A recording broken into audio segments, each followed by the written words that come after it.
Bismillahirrahmanirrahim. Assalamualaikum warahmatullahi wabarakatuh. 3 kes yang disahkan COVID-19 telah kembali ke rahmatullah. Yang Berhormat Datuk Seri Setia Dr. Haji Awang Muhammad Isham bin Haji Jaafar, Menteri Kesihatan, memaklumkan perkara tersebut semasa sidang media situasi terkini jangkitan COVID-19 kemarin. Sidang media berlangsung di Dewan Al-Afiah Kementerian Kesihatan. Menyertai sidang media Yang Berhormat Pihin Orang Kaya Seri Kerna, Datuk Seri Setia Dr. Haji Awang Abu Bakar bin Haji Apong, Menteri Hal Ehwal Dalam Negeri, dan Yang Berhormat Datuk Seri Setia Dr. Awang Haji Muhammad Amin Liu bin Abdullah, Menteri di Jabatan Perdana Menteri dan Menteri Keuangan dan Ekonomi kedua. Kes 8220, seorang perempuan berumur 69 tahun. Dan kes 7091, seorang lelaki berumur 44 tahun. Kedua-duanya telah mengalami masalah paru-paru yang disebabkan oleh jangkitan COVID-19 dan telah dimasukkan ke unit rawatan intensif Pusat Pengasingan Kebangsaan. Manakala kes 9263 ialah seorang kanak-kanak berumur 6 tahun. Punca kematian bagi kes ini masih di dalam siasatan. Sehubungan dengan ini, demi menjaga confidentiality dan menghormati privasi keluarga kes-kes ini, Kementerian Kesihatan tidak akan mengongsikan butiran peribadi mereka. Ramai juga dipohonkan untuk sama-sama menghormati dan tidak menyebarkan maklumat-maklumat berkaitan dengan kes-kes tersebut. Di kesempatan ini, saya mewakili warga Kementerian Kesihatan dan keseluruhan rakyat negara Brunei Darussalam mengucapkan takziah kepada keluarga kes-kes berkenaan. Semoga roh mereka dicucur rahmat dan ditempatkan bersama para soleh. Sementara itu, 193 kes baru jangkitan COVID-19 disahkan kemarin dengan 3 kluster baharu di Kesan. Terdapat 33 tambahan kes-kes baru kepada 11 kluster aktif yang sedia ada pada hari ini, yang merupakan kontak-kontak terdekat kepada beberapa kes positif sebelumnya. Sementara itu, terdapat 3 kluster baru telah dikesan yang melibatkan 21 kes. Kesemua kluster barunya adalah kluster rumah kediaman, di mana satu daripadanya ialah kluster Ex-Capet, KB, adalah kluster rumah yang menempatkan pekerja-pekerja syarikat berkenaan. 3 kluster telah ditutup setelah tidak ada kes dikesan di dalam kluster berkenaan selama 28 hari. Kluster-kluster yang ditutup ialah kluster 2089, kluster 4009 dan kluster 4321. Oleh yang demikian, jumlah kluster yang aktif ialah 163 kluster. Dalam pada itu, terdapat 139 kes baru yang masih dalam siasatan bagi mengenal pasti sumber jangkitan. 218 kes telah disahkan sembuh pada hari ini, yang membawa jumlah kes yang sembuh di negara Brunei Darussalam kepada 7,315 kes. Manakala jumlah kes aktif ialah sebanyak 2,284 kes. Di kalangan kes-kes yang sedang ada dalam rawatan sekarang, 7 kes adalah dalam kategori 5 dan sedang dirawat di unit rawatan intensif. Kesemua mereka memerlukan bantuan mesin pernafasan ataupun artificial ventilation, dengan 2 daripadanya juga memerlukan bantuan mesin tambahan hadlang mesin ataupun ECMO. Sementara itu, 26 kes lain dikategorikan dalam kategori 4, iaitu mereka yang memerlukan bantuan oksigen dan adalah di bawah pemantauan rapi. Dalam tempoh 24 jam yang lalu, sebanyak 6,357 sampel telah diuji bagi virus SARS-CoV-2, yang membawa jumlah keseluruhan ujian makmal dijalankan sejak Januari 2020 kepada 419,526 ujian. Menurut Menteri Kesihatan, 33 pelanggaran arahan keluar rumah di seluruh negara telah dikeluarkan kompaun dari hasil pemantauan agensi-agensi penguatkuasaan yang dilakukan pada 12 Oktober 2021. Semasa sidang media, Menteri Kesihatan turut mengongsikan penganalisaan kes COVID-19 di negara ini. Seramai 9,132 kes telah dilaporkan dikesan sejak gelombang kedua bermula pada 6 Ogos 2021, di mana 9,082 ataupun 99.5% adalah kes penularan tempatan dengan 50 kes import. Graf yang tertera di skrin sekarang menunjukkan epidemic curve bagi gelombang kedua ini setakat ini berdasarkan tarikh kes menjalani ujian swab. Graf ini menunjukkan walaupun gelombang kedua tidak menunjukkan penurunan, akan tetapi ia adalah stabil dan tidak menunjukkan peningkatan. Graf ini juga menunjukkan doubling time, iaitu jangka masa bagi jumlah kes bertambah 2 kali ganda ialah 28.8 hari berbanding dengan 3 ke 4 hari semasa gelombang kedua mula-mula berlaku. Dapatan-dapatan ini adalah sejajar dengan graf pada slide kedua yang menunjukkan reproduction number bagi gelombang kedua ini, yang mana basic reproduction number R0 itu reproduction number semasa gelombang kedua mula-mula berlaku ialah pada tahap 5. Ini bermakna pada ketika itu satu kes positif telah menyebabkan 5 kes baru. Pada ketika ini effective reproduction number yakni RT iaitu reproduction number pada masa ini ialah di sekitar tahap 1. Yang bermakna satu kes positif telah menyebabkan satu kes baru. Arti pada tahap 1 juga menandakan keadaan jangkitan yang stabil. Pada sidang media yang sama juga, Menteri Kesihatan menyatakan sejak operasi pulih dijalankan pada 4 Oktober lalu, 1,756 kes telah dikesan, dengan 61% daripadanya dikaitkan dengan tempat kerja yang menempatkan para pekerja syarikat dan hanya 9% sahaja dikaitkan dengan kes yang tinggal sekeluarga di rumah persendirian. Jumlah kes dalam kategori 4 dan 5 yang dirawat di Pusat Pengasingan Kebangsaan adalah stabil. Sebagaimana rajah yang tertera di sekarang, 71 kes yang dirawat di dalam kategori 4 dan 5 pada masa ini adalah mereka yang belum menerima vaksin COVID-19. Dasar pengasingan diri di rumah yang telah dilaksanakan sejak 8 Oktober telah berjaya mengurangkan tekanan terhadap kadar pengisian katil atau bed occupancy rate di pusat-pusat pengasingan. Daripada kadar pengisian sebanyak 82%, kadar tersebut telah menurun kepada 78.7%. Purata mingguan bagi kes-kes baru setiap hari juga telah menurun daripada 183 kes baru sehari kepada 148 kes sehari. Dan sebagaimana yang dikongsikan awal tadi, kadar vaksinasi di negara ini telah meningkat sebagaimana jangkaan dan insya-Allah kita akan berjaya mencapai sasaran 80% keseluruhan penduduk menerima vaksinasi sebagaimana yang dijangkakan. Walau bagaimanapun, peningkatan kadar vaksinasi adalah sangat perlahan bagi mereka yang berumur 80 tahun ke atas. Dalam sidang media juga, Menteri Kesihatan menjelaskan sebagaimana peruntukan di bawah Akta Penyakit Berjangkit Penggal 204, kesalahan-kesalahan di bawah akta tersebut boleh dikenakan kompaun sehingga RM5,000. Dengan itu, bermula Rabu 13 Oktober 2021, denda kompaun terhadap sesiapa yang didapati melanggar arahan berada di rumah di antara jam 8 malam hingga 4 pagi dinaikkan menjadi RM500 bagi setiap kesalahan. Mana-mana syarikat yang gagal memastikan pekerjanya mematuhi arahan berada di rumah di antara jam 8 malam hingga 4 pagi juga akan dikenakan denda kompaun sebanyak RM500. Pada menjunjung titah perkenan ke bawah Duli Yang Maha Mulia Paduka Seri Baginda Sultan Haji Hassanal Bolkiah Muazzuddin Wad Daulah, Ibn Marhum Sultan Haji Umar Ali Saifuddin Sa'dul Khuriwaddin, Sultan dan Pertuan Negara Brunei Darussalam, dan mengambil kira situasi jangkitan wabak COVID-19 yang masih tidak menunjukkan penurunan, Jabatan Perdana Menteri maklumkan bahawa langkah-langkah pengawalan operasi pulih dilanjutkan. Menteri di Jabatan Perdana Menteri dan Menteri Kewangan dan Ekonomi kedua semasa sidang media menjelaskannya, ia dilanjutkan selama 14 hari lagi dari hari Isnin 18 Oktober 2021 sehingga Ahad 31 Oktober 2021. Operasi pulih ini adalah bagi memastikan kebaikan dan kesejahteraan semua pihak terus terjamin dengan mengurangkan pergerakan bagi membendung risiko penularan jangkitan COVID-19 di negara ini.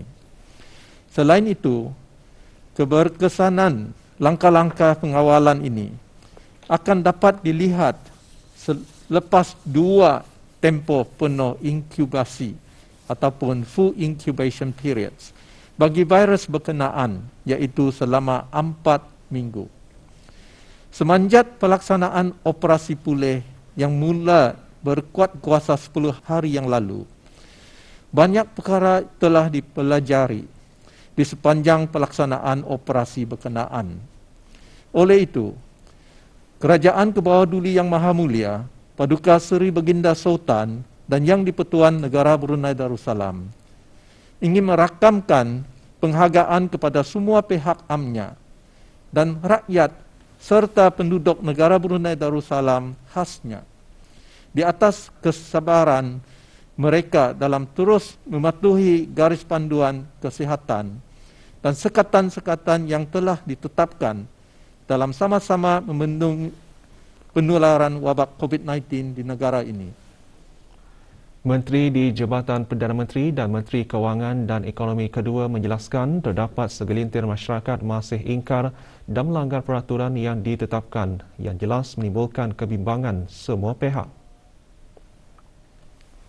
Oleh itu, jumlah denda kompaun bagi pelanggaran peraturan berkaitan operasi pulih akan dinaikkan daripada RM100 Brunei kepada RM500 Brunei bagi setiap kesalahan.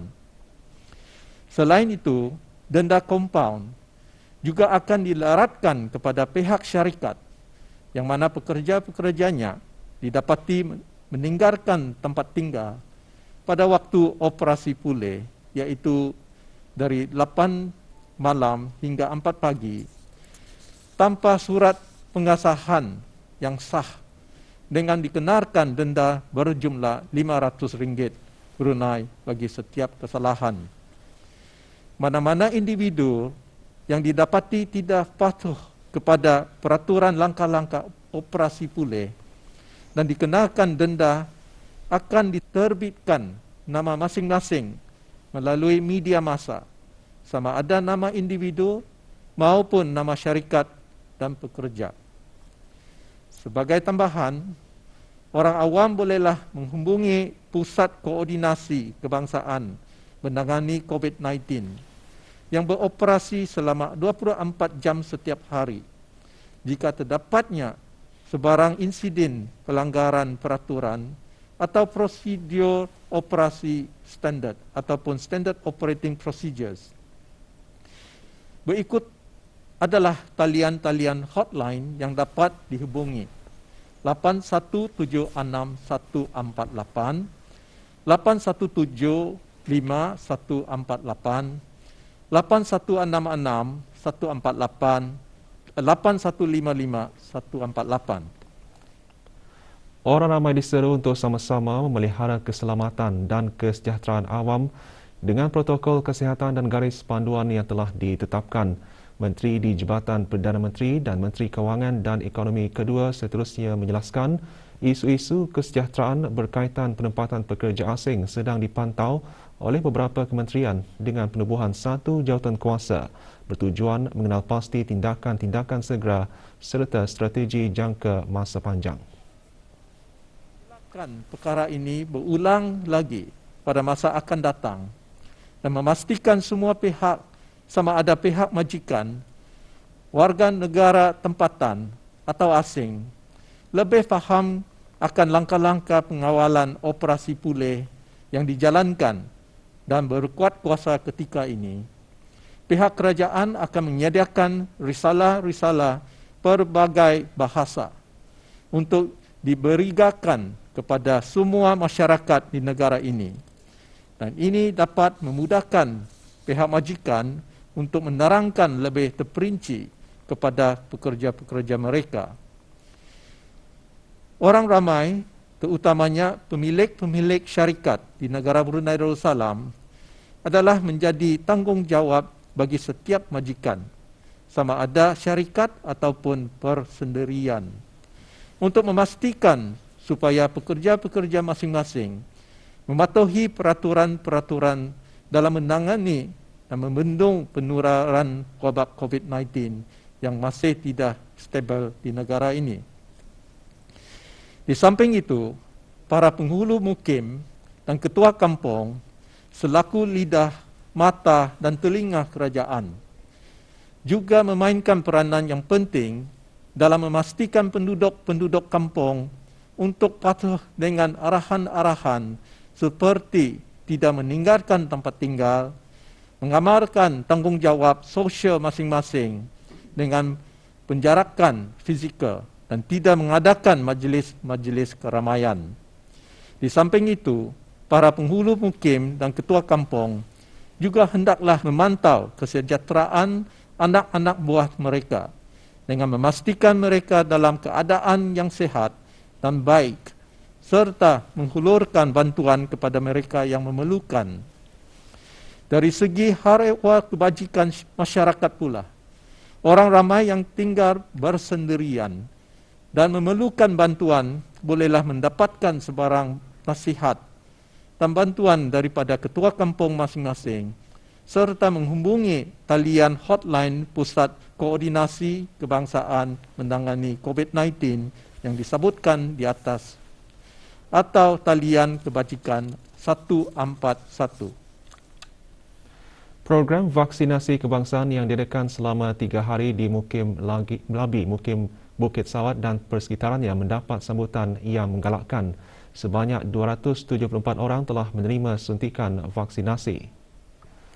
Daripada jumlah tersebut, 32 orang daripadanya adalah warga emas dan selebihnya adalah penduduk di Mukim tersebut. Penduduk yang tinggal di pedalaman Mukim Labi telah diarahkan untuk menghadirkan diri ke klinik kesihatan Labi bagi mendapatkan suntikan vaksinasi.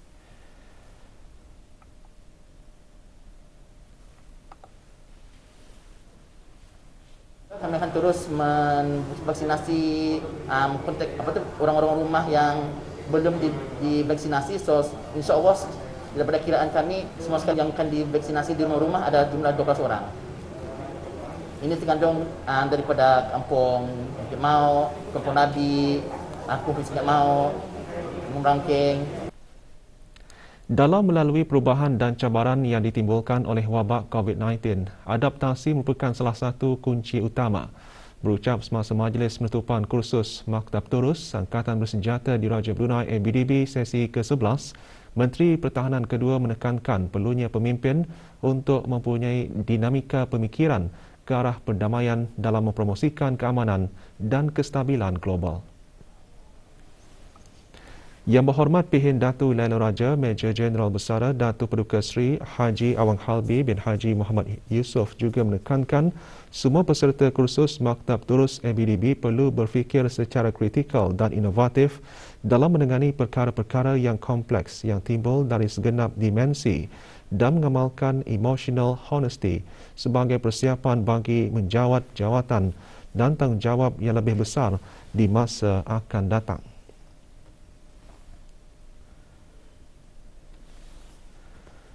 Juga menyertai sesi penutupan, Pemerintah ABDB, Naib Chancellor Universiti Brunei Darussalam UBD, Duta dan Pesuruhjaya Tinggi Luar Negara di Negara Brunei Darussalam. Pada tahun ini, peserta-peserta kursus menerima sijil kursus secara dalam talian diikuti dengan pengumuman pemenang-pemenang anugerah. Kursus selama 40 minggu tersebut dikendalikan dengan kerjasama UBD dengan tujuan untuk memperluaskan perspektif dan pengetahuan profesional secara teknikal dan akademik serta disiplin. Seramai 33 pegawai telah menamatkan kursus tersebut terdiri daripada para pegawai ABDB, pasukan polis Diraja Brunei dan Jabatan Keselamatan Dalam Negeri yang juga disertai 13 peserta antarabangsa dari Republik Rakyat Bangladesh, Republik India, Republik Indonesia, Malaysia, Republik Islam Pakistan, Republik Filipina, Arab Saudi, Republik Singapura, Thailand dan Amerika Syarikat. Major Ho Jin Peng daripada Angkatan Bersenjata Republik Singapura telah menerima anugerah RBAF CSC Overall Excellence dan anugerah Academic Excellence. Major Udara Arif Syamirul daripada Tentera Udara Diraja Brunei menerima anugerah RBAF Commendation Awards, manakala Major Udara Wan Muhammad Azim daripada Tentera Udara Diraja Brunei menerima anugerah Commandant's Award. Kemampanan persekitaran merupakan salah satu agenda dalam usaha-usaha pemulihan ASEAN melalui pelbagai inisiatif, antaranya deklarasi bersama mengenai peralihan tenaga, pembangunan rangka kerja bagi circular economy dan taksonomi mampan ASEAN yang akan menyumbang kepada pertumbuhan sosioekonomi mampan dalam ASEAN. Menteri di Jabatan Perdana Menteri dan Menteri Kewangan dan Ekonomi kedua berucap demikian semasa mesyuarat Menteri-Menteri Pelaburan dan Perdagangan G20 yang diadakan secara persidangan video di Kementerian Kewangan dan Ekonomi. Yang Berhormat Datuk Seri Setia Dr. Haji Muhammad Amiliu bin Abdullah juga mengongsikan dalam menghadapi cabaran pandemik, ASEAN menumpukan fokus kepada pemulihan seperti yang digariskan dalam rangka kerja pemulihan komprehensif ASEAN ACRF. Di bawah Brunei Darussalam Priority Economic Deliverables PEDS, ASEAN telah melaksanakan pembangunan peta jalan Bandar Seri Begawan BSBR dengan memanfaatkan momentum digitalisasi positif bagi memastikan agenda peralihan digital ASEAN dapat dicapai dengan berkesan dan cekap. Peranan penting perusahaan mikro, kecil dan sederhana PMKS dalam pertumbuhan ekonomi ASEAN dan usaha-usaha integrasi. Di bawah BSBR dan ACRF, ASEAN menjangkakan perkongsian maklumat, pengisian semula dan peningkatan kemahiran PMKS akan membantu peralihan ke arah digital dan pemulihan mampan. Mesyuarat yang dipengerusikan oleh Tuan Yang Terutama Luigi Di Maio, Menteri Hal Ehwal Luar dan Kerjasama Antarabangsa Itali, juga disertai oleh menteri-menteri dari negara-negara ahli G20 dan perwakilan pertubuhan antarabangsa. Negara Brunei Darussalam dijemput sebagai pengerusi jemputan selaku pengerusi ASEAN bagi tahun 2021. Mesyuarat antara lain memfokuskan kesihatan perdagangan, kemampanan persekitaran dan perdagangan, penyertaan PMKS dalam perdagangan dunia, perkhidmatan dan pelaburan, sokongan kerajaan dan reformasi WTO. Deklarasi bagi mesyuarat Menteri-Menteri Pelaburan dan Perdagangan G20 boleh diperoleh di laman sesawang G20 di www.g20.org. Juga menyertai Datuk Seri Paduka Dr. Haji Abdul Manaf bin Haji Matusin, Timbalan Menteri Kewangan dan Ekonomi dan Dr. Hajah Mei Faizah binti Haji Ahmad Arifin, Setiausaha Tetap Ekonomi. Usaha mengukuhkan kedaya tahanan fiskal merupakan matlamat penting terutama apabila pemulihan global masih rapuh. Timbalan Menteri Kewangan dan Ekonomi Fiskal mengongsikan perkara tersebut semasa mengetuai delegasi negara Brunei Darussalam ke mesyuarat Menteri-Menteri Kewangan Commonwealth yang diadakan secara maya. Dalam ucapannya, Datuk Seri Paduka Awang Haji Ahmad Din bin Haji Abdul Rahman juga mengongsikan peranan penting teknologi bagi meningkatkan kemampanan fiskal dalam membangun ketahanan jangka panjang. Mesyuarat dipengerusikan oleh The Honourable Gaston Brown, Perdana Menteri dan Menteri Bagi Kewangan, Pentadbiran Korporat dan Rakan Kongsi Awam dan Swasta Antigua dan Barbuda. Perbincangan antara lain tertumpu pada kedaya tahanan hutang dan pemulihan ekonomi. Juga menyertai mesyuarat Dayang Hajah Norliah binti Haji Kula, Setiausaha Tetap Dasar dan Fiskal Kementerian Kewangan dan Ekonomi. Mesyuarat Menteri-Menteri Kewangan Commonwealth tahun hadapan akan dipengerusikan oleh Bangladesh.